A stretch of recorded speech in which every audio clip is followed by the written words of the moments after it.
ويعيد احمد في شكل حسن النادي الاهلي. احمد حسن عندك مثال في مصر، حسين عبد الغني عندك مثال في السعوديه بسم الله ما شاء الله. في امثله عربيه كثير. يعني انا عصام الحضري 40 سنه نفس الموضوع. حسام حسن لعب لغايه 40 سنه مركزه مختلف، مركزه وسط ملعب يحتاج الجهد وما زال نحن عندنا حتى في وما زال هلال سعيد 36 سنه وما زال يا اسامه هو اللاعب. يعني انا لو ترجع لمباراه الاهلي في الشهرين الاخيرين اللي خسرت النادي الاهلي، عدم وجود حسام غالي في الفرقه مبهدلها مفركشها، مخلي كل اللعيبه مش شايفين ان هم يشتغلوا كوره صح في نص الملعب. حسام غالي ده يعني لازم نقعد ونحط تحتيه 100 خط في كل مراكز الملعب. عماد متعب طول مسيرته سجل كثير اهداف.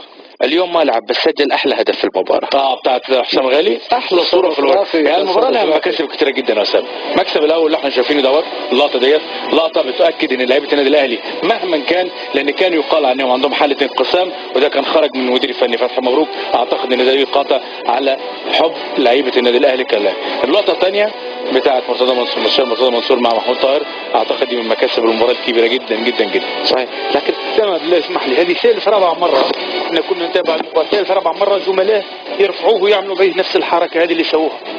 ولو تشوف التصريخه اول ما اعلنوا انه هو اللي فاز بالجائزه كلهم فرحانين. هذه حاجات خارجه عن الكوره، بس هي الصميم الموضوع. بعدين هو يعطيهم على ارض الملعب هذه العلاقه.